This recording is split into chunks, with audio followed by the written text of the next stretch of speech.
I sure as hell still could not anticipate what was happening in Moonward. Insane twists and turns.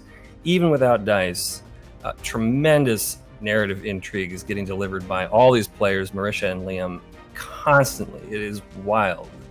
Welcome to the Character Sheet, comic book's official home for all things fantasy and tabletop. I am Christian Hoffer, and today I am joined by some very special guests. Collectively, they are known as Third Person, the creators of Critical Role's hit podcast, Midst. And today I get to do one of the first interviews with Matt, Zen, and Sarah. Hello. How are all of you doing today? Hi. Hi, Christian. Thanks for having us on the show. It's good to be here. We're very excited. Yeah, we're great. Well, it's thrilled to be nice here. It's nice to see the faces behind Midst. You guys have been in the shadows for so long, and you've come out into the proverbial light, and it's actually daytime, which is helpful.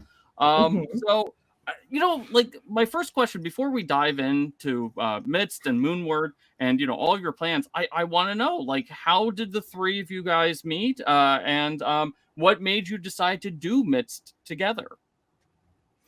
Well, we've been friends for quite a while at this point. We all met in college, and we didn't actually start working on Midst until after college, and it was actually a way to stay in touch and have a regular reason to see each other and a creative project to all work on together.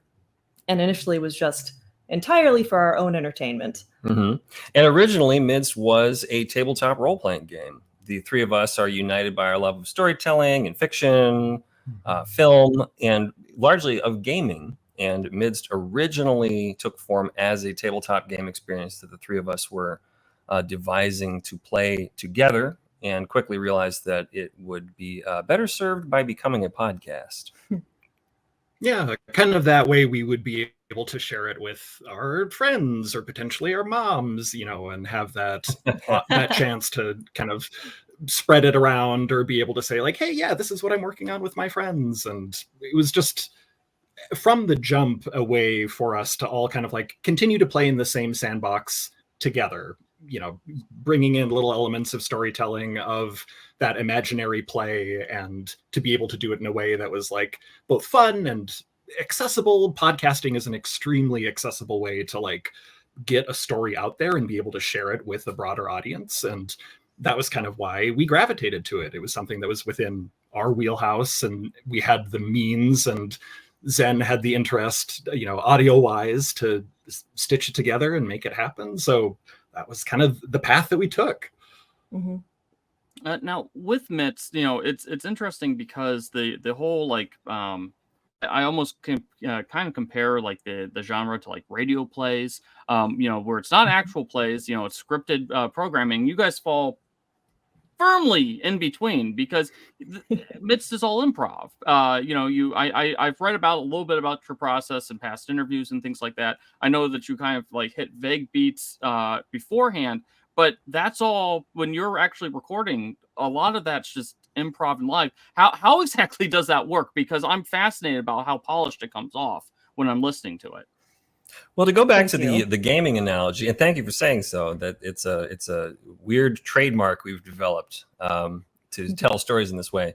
But going back to those gaming origins, I think anyone who's ever run a game or played a game knows that improvisational experience. You're improving when you're playing a tabletop role-playing game. The GM or DM might have some plans for generally maybe what they kind of want to do with their session. Mm-hmm. They have a few important bits scripted, like the villain monologue, or notes that they want to make sure that they hit perfectly. Mm-hmm. But the actual play of the game is extemporaneous, and Midst is the same way. The three of us make notes in advance. We have some loose outlines for episodes. We generally know what needs to happen, but once we hit record, it's like running and playing a game simultaneously. We're all narrating and playing that game in real time, knowing generally what we're trying to achieve, but all the narration, all the character dialogue is usually unscripted. And much like playing a game, we just play our way through the scene.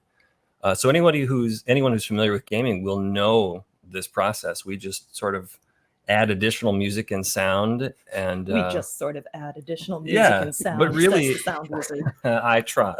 But yeah, it really is connected to those gaming origins, and the format and the narrative experience that we deliver in Midst is born out of the gaming life.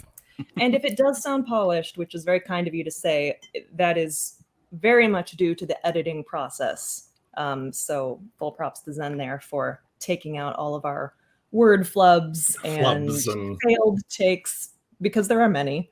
Okay, that was one of like the earliest arguments that my wife and I had when we started looking at Midst was, like how much editing, and I'm like, I don't think there's that much, and like my wife's like, are we sure? I'm like, I think this is all just like like one take. So I was kind of curious the level of editing. It does not sound very edited. So props to you there as well. I did want to touch on one other thing before we dove into Moonward, and that's the use of music, because I've in the trailers and stuff for Midst and for Moonward, we see you guys jamming on instruments. How much of that is live? Was that like added after the fact? I know with Moonward we see Zen playing on a stringed instrument of some kind. I'm assuming that's a guitar, or is that a bass?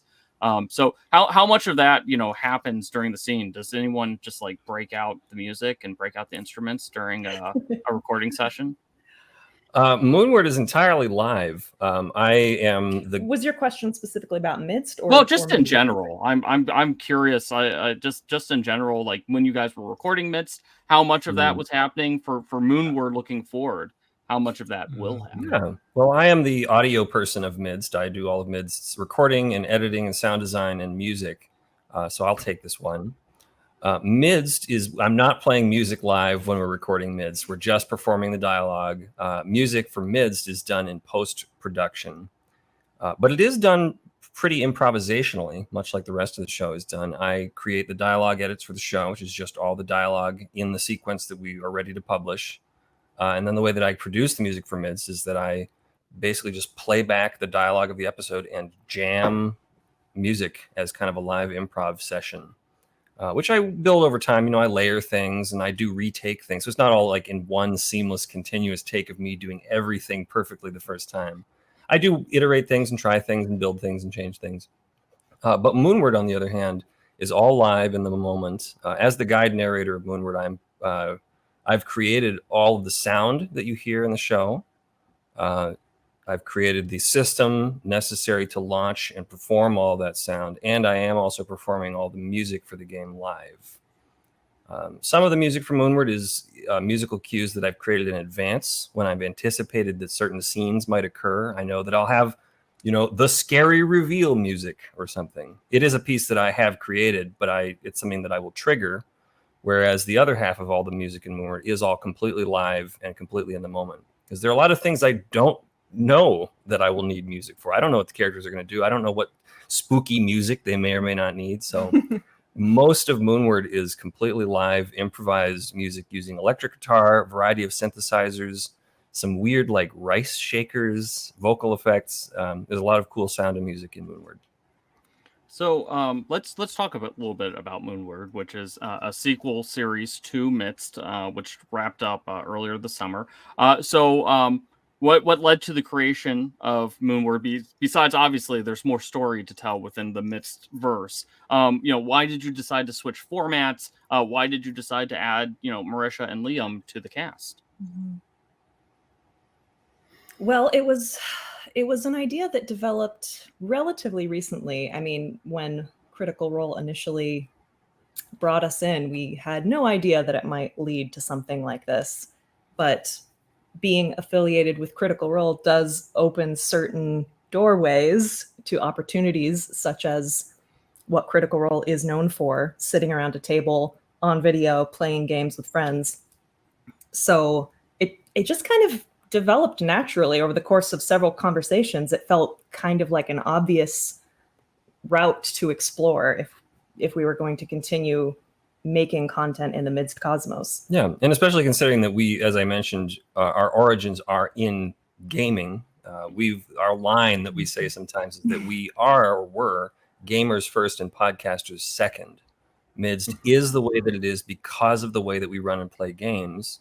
So a return to gaming for us, and considering that Midst literally started as a game, Moonward is a very natural progression for us. It's our original format. It is the format that we in many ways love the most. So to bring Midst back to a new series as a game, supported by the teams of Critical Role, who are the best of the best when it comes to creating and producing gaming content, very natural progression for us, and a very exciting opportunity.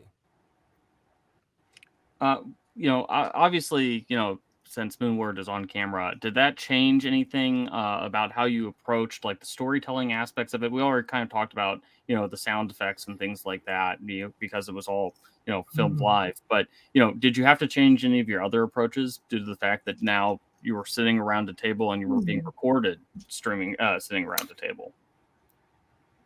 That's a good question. And I guess the answer I would give is almost a no. I think a lot of what gave Midst sort of its flavor was that we were literally also sitting around a table. Sure, there were microphones on top of the surface, but it was still just that kind of classic, like, Greek chorus of people explaining a story that they're familiar with to new listeners, to people who are just encountering that world for the first time.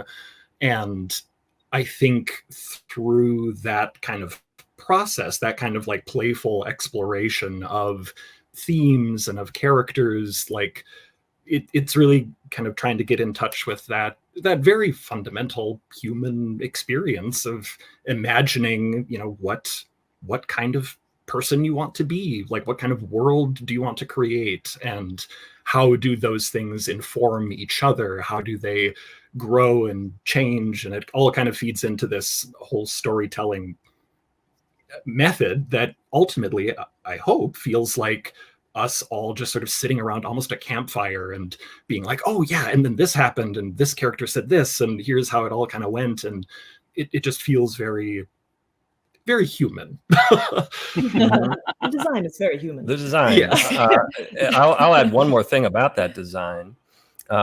I certainly did not know entirely what to expect going into this as the guide narrator. I thought perhaps it would be a totally different thing. It would feel very different from Midst. And the truth is, at least from my perspective, Matt and Sarah, perhaps you agree, Moonward is still extremely Midst. It is not a radically different experience. It is very much Midst the way that Midst is. Mm-hmm. In fact, it is more Midsty even. It's, I think, new listeners who have never heard of Midst or Moonward before will enjoy the experience, but returning listeners will find a very comfortable experience. It will feel very familiar to them. Yeah, on the surface, it might seem like a departure or a new thing that we're exploring, but really it's a return in a lot of ways. I think a lot of people who speculated, like, but I liked the podcast. I'm worried that this game is going to be some totally different thing and not feel like Midst at all. No, I think you'll be very surprised. It is supremely Midst. Yeah. So the process didn't feel very different, but parts of the experience certainly did. I mean, we haven't been de-anonymized that long and still getting used to things like being surrounded by a camera crew or playing the game in a sound studio, just stuff like that. Having Marisha Ray and Liam O'Brien just next to us. Also excellent expert storytellers. Like, yeah. Oh my gosh. They know what they're doing, let me tell you. And I have to ask about like the physical aspect. Matt, you sit next to Marisha during the in this experience. Did you catch any accidental elbows? Because she is a very she uses her arms and her hands a lot when expressing herself. No injuries were sustained, at least physically. Yeah. Emotionally, there may be some damage that was taken, but no elbow damage. So, I feel a little bit irresponsible because we're 15 minutes into this interview and I haven't even asked like the premise of Moonward for people who are stumbling upon this video for the first time. What is Moonward about? I probably should have led with that, but this is pretty cool getting to interview you all. Sure. Do you want to take it? Shall I? Yeah. Sure. As the guide narrator, I've done my best to make the premise clear to players and audiences alike. So let me try again now. Moonward is set immediately after the events of the original Midst podcast. The most prominent event of the original podcast of Midst is that the small world of Midst has a moon, and that moon falls out of the sky and plunges into a cosmic abyss. Moonward is the story of a small crew who set forth to locate that fallen moon, to descend into the void, to see where it has gone, to search for survivors, and attempt to return home alive themselves. Hey, No. nicely done. Thanks. Yeah, I do what I can. Bravo. Yeah, that's that has sprinkled in enough intrigue that if we should probably lead with that, Pete. Just throwing that one out there. So talking a little bit more about like the premise of not as much the premise of Moonward, but we've talked about that Moonward is kind of straddling the line between game and not game. I know in the press release it talked about there was no dice, there's no checks. So is it the same like improv style experience as Mitts? Did you change anything up with the addition of more cast members? I mean, Zen, you're switching to this like more like narrator role. So how does that all work from a I guess like a game or not game experience? Sure. Let me tackle this one first from the guide narrator, sort of the GM perspective, and then Matt and Sarah as players. I'd love to hear your analysis of this too. Yes, Moonward is a systemless experience in the sense that it doesn't use any prefabricated or published system, and we do not roll dice. Like Midst itself, it is completely an improvisational story experience in which we simply follow the opportunities as they reveal themselves to us. We watch our own characters, we watch each other, we let the story guide us, and we choose to succeed or fail or take damage or die or climb the ladder or take the hit or get stabbed with the sword, not based on any checks or any rolls, but based on the momentum of the narrative. Is this the right time for this? Is this dramatically exciting? Do we like this? Do we like the danger and tension that this bad decision brings? So it's purely story driven in that way. And this is not to say that the game lacks intensity. I know dice can deliver, an unknown element. You can't anticipate what will happen. I can assure you, I sure as hell still could not anticipate what was happening in Moonward. Insane twists and turns, even without dice. Tremendous narrative intrigue is getting delivered by all these players, Marisha and Liam, constantly. It is wild. Yeah, I mean, anyone who has watched any amount of Critical Role already knows that the whole cast is super good at creating story moments completely separate of any D&D or whatever gaming system. They can sniff out moments of character development or opportunities to sprinkle in a little tension, and they certainly brought that to Moonward. It was really cool. As did Matt and Sarah, very much so. Was it intimidating at all to play with Marisha and Liam? Bringing them into the table. Yeah, of course. Yes. Thank you for that honest answer. I mean, Well, But I'll I think there is a incredible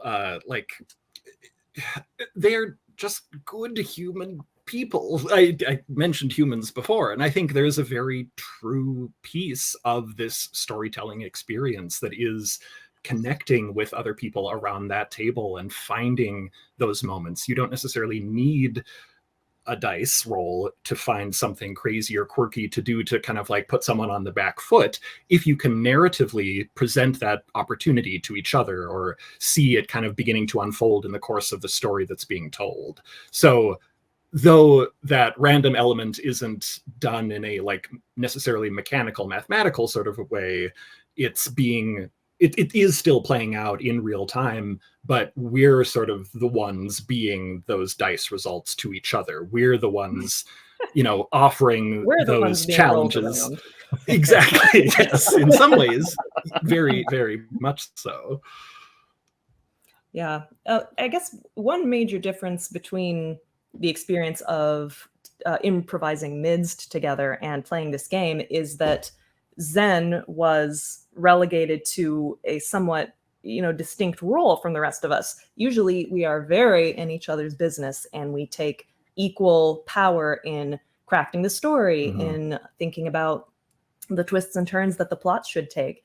And for Moonward to make it a true gaming experience and kind of preserve the authenticity of that like player game master relationship, we developed the premise together and talked about some things just like to get our canonical ducks in a row.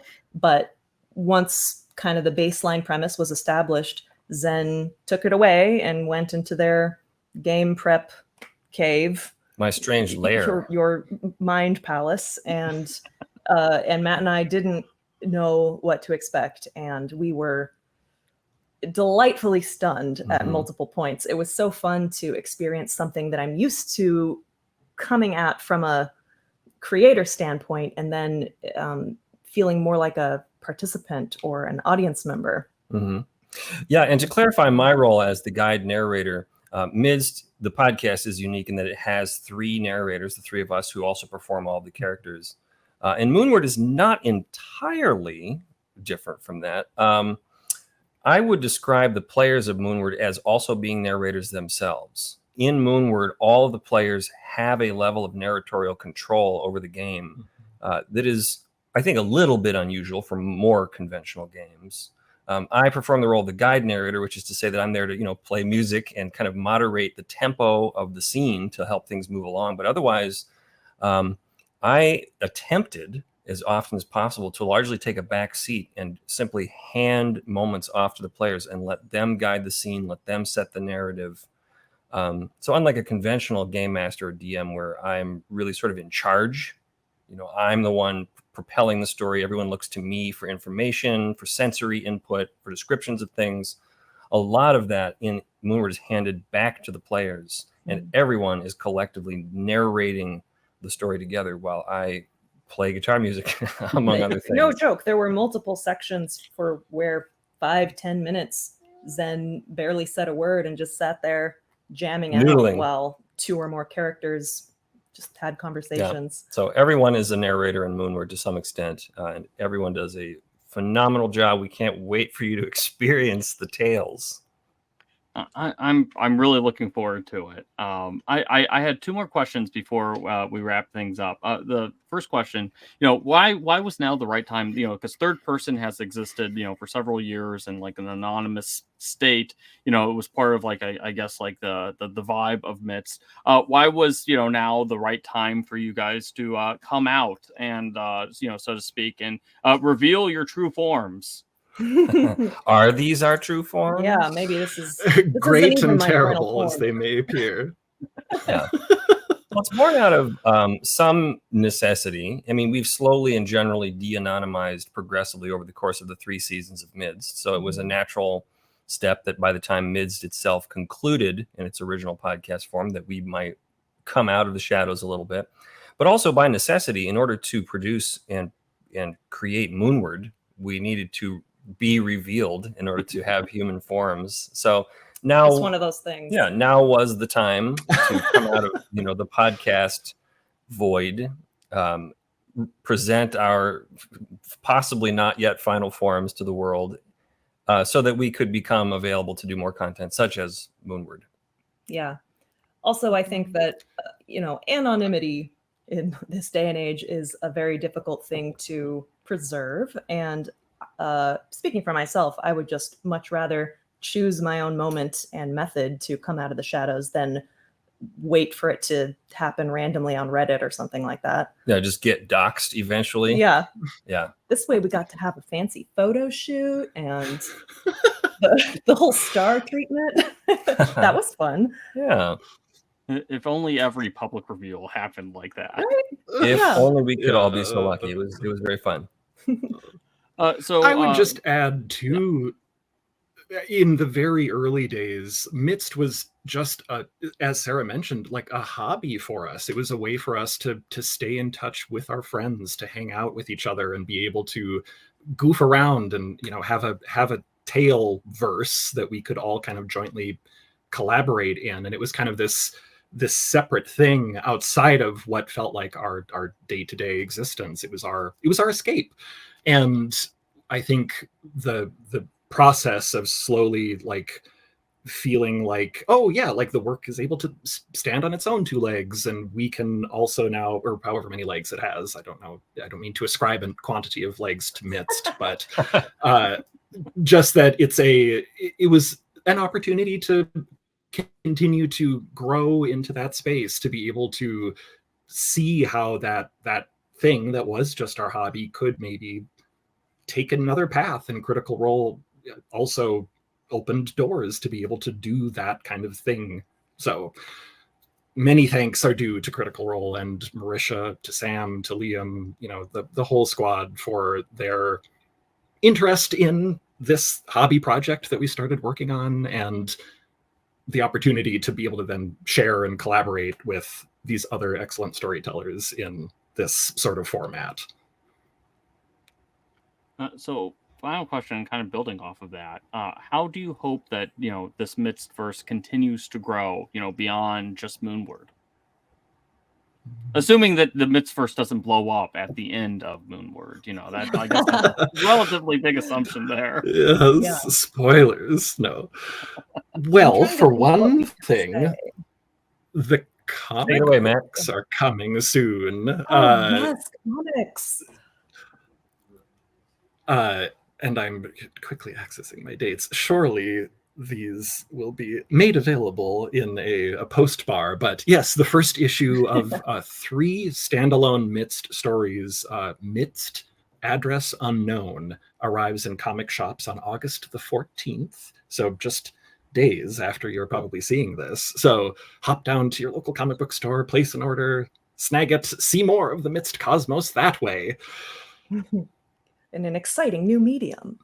Paper instead of sound. Yeah. I love paper. Paper, it's the hottest thing. All the kids are doing it. My library room. I'm on the road, but I love paper. This is a bunch of paper that I'm sitting by. It's great. It suits your vibe nonetheless. Yeah. Thank you. Well, we've always had this line since way back when we originally launched the original Midst podcast, that in many ways we aspired to ensure that Midst was and always would be more than just a podcast. We support Midst with a lot of ephemera, these elements known as the appendices, which are a lot of props and lore-based objects that are part of the Midst podcast experience. And so getting to branch out part into of the Moonward experience as well. That's true. Yeah. There are props. Watch out. But to continue to expand Midst with more interesting experimentation with format, I think, is our goal and continues to be our goal, to do podcasting, to explore comics, to do gaming, and who even knows what other form. There are many forms. Yeah. We had no idea this Moonward would be happening a year ago. So in some ways, the future is an exciting question mark. But we've always designed the Midst cosmos to try to feel very expansive and lived in, and to contain all sorts of intriguing snippets that we haven't fully fleshed out in any one given story. So there's definitely plenty of opportunity there, right, for developing more stories in the future. Yeah, there's always more to the story and more stories to tell. Yeah. Well, I think that is a good way to, end things on a little bit of a tease that Moonward is not the end, but you have to see it begin first. And you can do that on Critical Role's various platforms, Twitch, YouTube, and of course Beacon, throughout the month of August. So 4 episodes. It runs for 4 episodes, correct? That is correct. It'll be running here first full week of August, I believe. If I'm wrong, it will be flashing on the screen what the actual date is. But be sure to check it out. If you haven't checked out Midst, do so. The podcast is perfect because, the episodes are 15 to 30 minutes. It's perfect for a drive. You can, if you're driving somewhere, you can get 1 episode in or 4, depending on how long you're in the car. Thank you so much for appearing on our show. This was wonderful, and I'm glad to finally get to put faces to voices that I've been listening to for several months now, or a year, because Midst, it was like a year when Midst first came on. Yeah, it was last April. Yeah, wow, wild. That's when we began our Yes. partnership with Critical Role, certainly. Well, that's when, yeah, Mhm. Yeah. it came to light. Fantastic. Well, thank you very much for chatting with us today, Yeah, this Christian. was A lovely. pleasure to speak Yeah. to you about the cosmos of Midst. Yeah, thank you. And be sure to do the liking and the subscribing and all the other things I'm supposed to say at the end of the video. I'm sure people add things that'll Please do. It helps us achieve our final form. Yes. Yes. Form reveal. Huh.